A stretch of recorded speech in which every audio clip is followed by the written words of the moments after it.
Caroline Hensley, the perfect suburban mother, had a secret so dark it would shatter her family and stun an entire town.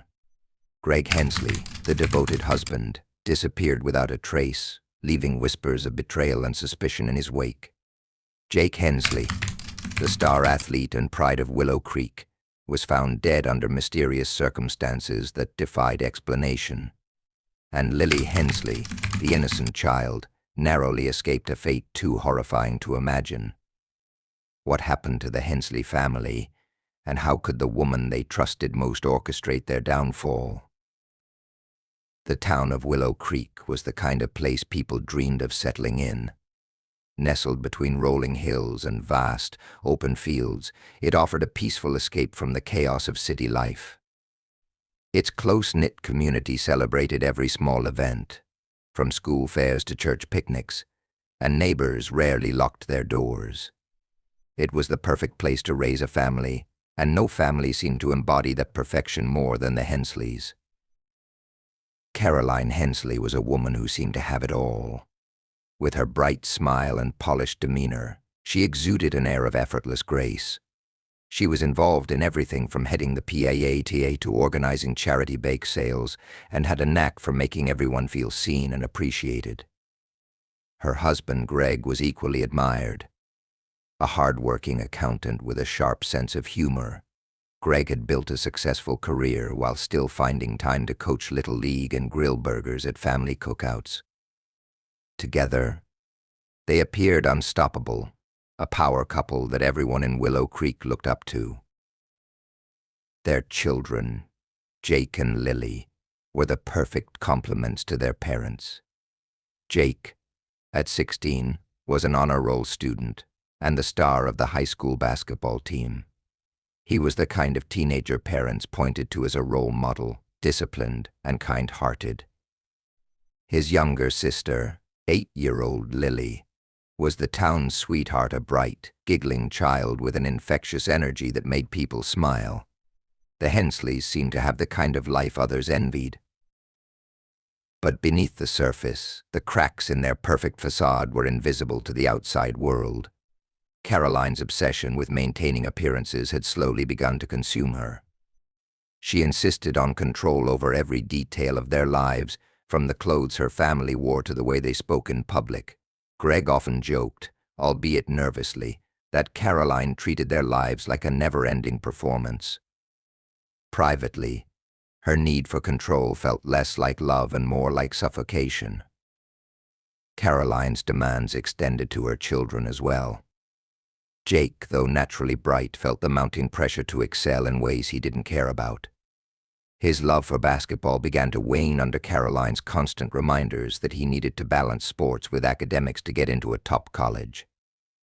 Lily, too young to understand the weight of her mother's expectations, often found herself rehearsing lines for school plays she hadn't yet joined or posing for pictures she didn't want to take.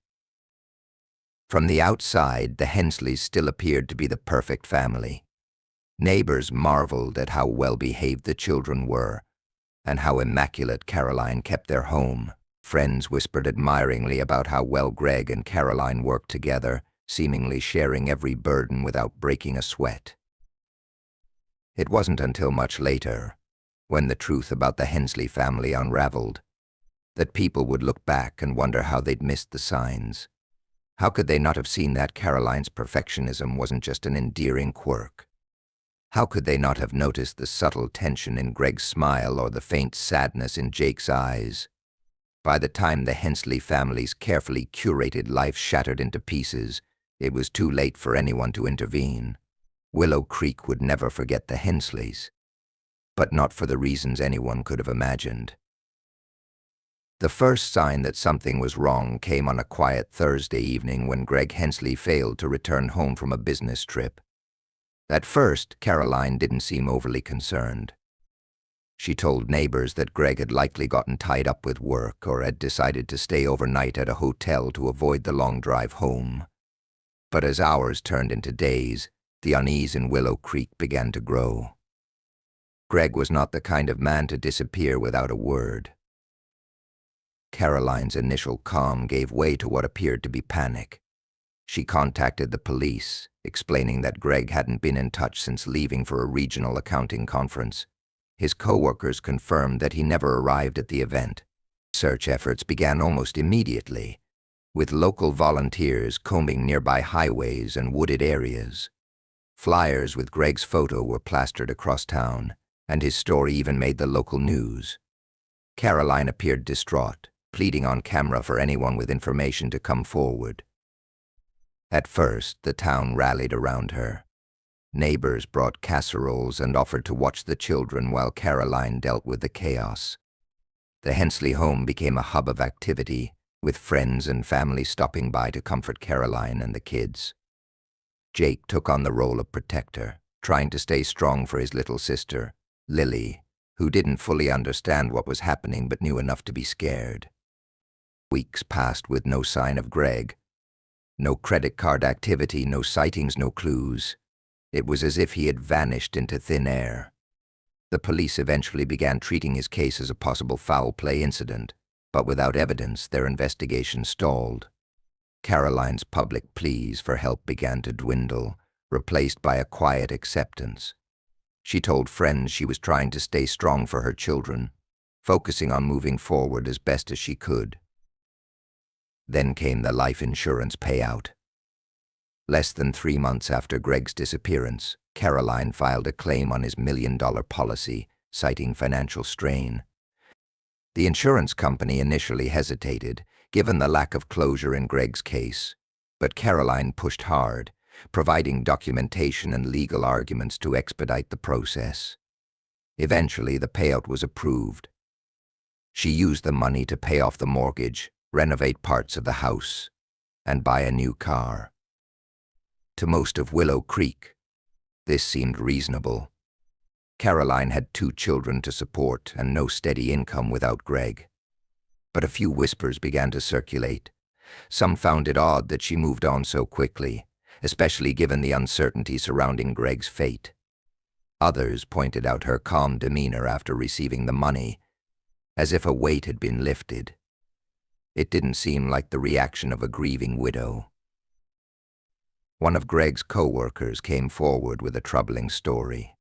Shortly before his disappearance, Greg had confided that his marriage wasn't as perfect as it seemed. He had talked about feeling trapped and even hinted at wanting to leave Caroline. This revelation cast a shadow over the case, but without concrete evidence, it was little more than speculation. The community wanted to believe the best about Caroline. After all, she had been their model citizen, the epitome of grace under pressure. Yet, as time went on, an unshakable question lingered in the minds of many: was Greg's disappearance a tragic accident or something far more sinister? After Greg's disappearance, life at the Hensley household took on an eerie stillness. Caroline maintained her public image, projecting strength and resilience, but those closest to the family began noticing subtle changes. Jake, once a vibrant and outgoing teenager, became withdrawn. He stopped attending basketball practice and spent most of his time alone in his room. Lily, once the bright spark of the family, seemed subdued, her usual laughter replaced by a quiet obedience. Caroline, on the other hand, appeared more determined than ever to maintain control. She busied herself with home improvements, funded by the life insurance payout. She insisted that Jake focus entirely on his schoolwork, leaving little room for his personal interests. She closely monitored Lily's activities, deciding who her friends should be and even dictating what books she could read. Neighbors began to notice the growing tension in the household, though they brushed it off as a family struggling to heal after a tragedy. Then came another shock to Willow Creek. Late one evening, Jake was found unresponsive in his room. Caroline called 911, her voice trembling as she reported that her son had overdosed on his anxiety medication. Paramedics rushed to the scene, but it was too late. Jake was pronounced dead at the hospital, and the community mourned the loss of another Hensley. The official cause of death was ruled as an overdose, but the circumstances surrounding it were troubling. Jake had never shown signs of suicidal thoughts, at least not publicly. His teachers described him as stressed but hard-working, and his friends said he had been talking about college plans just days before his death. The police initially chalked it up to the immense pressure Jake had been under, but an autopsy revealed a disturbing detail: the medication in his system was far beyond what had been prescribed. The toxicology report raised more questions than answers. The pills in Jake's bloodstream had been crushed and ingested, suggesting a deliberate act. While investigators considered the possibility of suicide, they couldn't ignore the inconsistencies. Why would Jake crush the pills if he was intent on ending his life? And why had no one in the family noticed any signs of such despair? Caroline, once again, played the role of the grieving mother with precision. At Jake's funeral, she stood stoic, comforting Lily and accepting condolences with a quiet dignity. But some in the community began to grow suspicious. How could one family suffer so much misfortune in such a short time? Behind the scenes, investigators started taking a closer look at Caroline. They noted her calm demeanor during both tragedies, her quick acceptance of Greg's presumed death, and now Jake's sudden passing. She seemed too composed, too collected. They began quietly piecing together a timeline, revisiting Greg's disappearance and analyzing Caroline's actions in the months that followed. Meanwhile, Caroline's control over Lily intensified. She kept a close eye on her daughter, isolating her from friends and school events. Some teachers voiced concerns, but without concrete evidence, there was little they could do. To the outside world, Caroline was simply a mother trying to protect her child after unimaginable losses. But beneath the surface, a darker truth was beginning to emerge. Investigators were closing in, and the cracks in Caroline's perfect facade were growing. The tragedy of the Hensley family was no longer seen as a string of unfortunate events. Something sinister was lurking, waiting to be uncovered. The tragic deaths of Greg and Jake Hensley had left the town of Willow Creek in shock, but the community's collective grief was nothing compared to what would come next. 8-year-old Lily was rushed to the hospital late one night after collapsing at home. Doctors worked frantically to stabilize her, and initial tests revealed she had been poisoned. Caroline, visibly shaken, stood vigil at her daughter's bedside, her tears flowing freely as she thanked the medical staff for saving Lily's life. For many, this was the breaking point. 3 tragedies in one family were too much to be mere coincidence. Whispers began circulating through the town, and even those who had defended Caroline in the past started to question whether something darker was at play. Authorities, now growing suspicious, launched a deeper investigation into the events that had devastated the Hensley family. When Lily stabilized, investigators obtained a warrant to search Caroline's home. The police combed through the house, meticulously examining every room. At first, there was little to find. Caroline had kept the house immaculate, with no obvious signs of anything incriminating. But in the attic, tucked away in a dusty corner, they found a locked box. Inside were journals and notebooks, and what they contained unraveled the story Caroline had tried so hard to hide. The journals were not diaries filled with memories or reflections, but instead chilling records of Caroline's plans and actions. Page after page detailed her obsession with maintaining control, her frustration with Greg's growing distance, and the resentment she felt toward Jake's independence. But the most shocking entries were those that described, in disturbing detail, her calculated steps to eliminate her family members. Greg's disappearance had not been an accident. Caroline had poisoned him, carefully planning the timing to ensure he would vanish during his business trip. She wrote about how she disposed of his body, though the exact location remained a mystery even within the journals. Jake's death, too, was premeditated. Caroline had crushed and mixed the pills herself, ensuring the dosage would be fatal while making it look like an overdose. What investigators found most horrifying was her plan for Lily. In the weeks leading up to her hospitalization, Caroline had been testing small amounts of poison in Lily's food, slowly increasing the dosage. She intended to stage Lily's death as a tragic accident, completing what she saw as a necessary step toward starting a new life. As they delved deeper, investigators also uncovered Caroline's online search history. She had spent hours researching undetectable poisons, methods to stage deaths, and ways to file insurance claims quickly.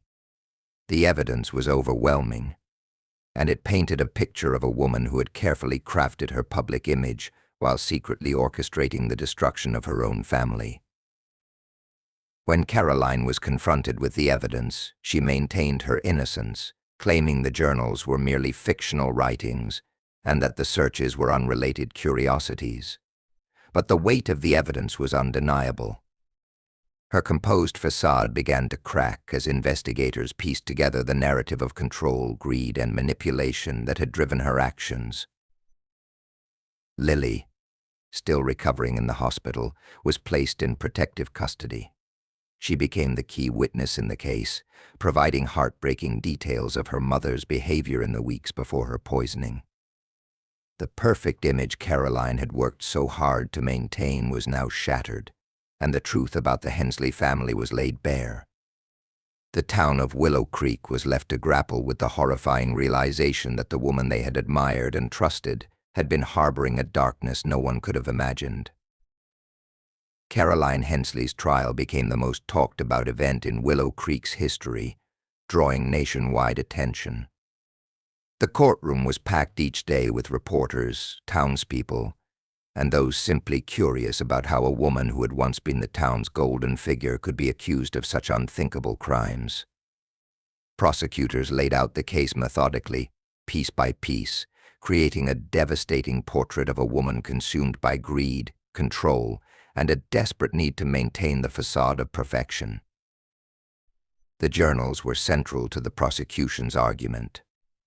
They were read aloud in court, their chilling contents leaving the room in stunned silence. Caroline's words revealed a meticulous planner who had calculated every step. She had documented Greg's poisoning, the staged overdose of Jake, and the slow, deliberate poisoning of Lily. There was no ambiguity. These were not the ramblings of someone detached from reality, but the cold, methodical plans of a person determined to start anew.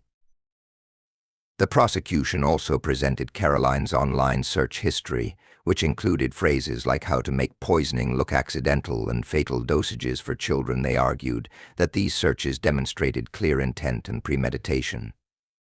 Financial records were also introduced, showing Caroline's application for Greg's life insurance payout just weeks after his disappearance, followed by her attempts to increase Jake's policy shortly before his death. Perhaps the most heart-wrenching testimony came from Lily herself. Speaking through a child psychologist who had been working with her, Lily described how her mother had insisted on preparing all her meals and giving her special drinks that made her feel sick afterward. While Lily didn't fully understand what had happened to her, her account was enough to confirm that Caroline's actions had been deliberate. Caroline's defense team, in turn, painted her as a victim of her circumstances. They argued that she had been under immense psychological strain from Greg's alleged infidelity and the pressures of maintaining the perfect family image. They claimed that her journals were merely a form of therapy, a way to cope with intrusive thoughts she never intended to act upon. They even suggested that Greg's disappearance could have been a voluntary act, and that Jake's death was a tragic accident rather than murder. But the evidence was too overwhelming. The prosecution dismantled the defense's arguments, showing that Caroline's actions were deliberate and carefully planned. Witnesses testified to her controlling nature, her quick acceptance of Greg's presumed death, and her lack of visible grief after Jake's passing.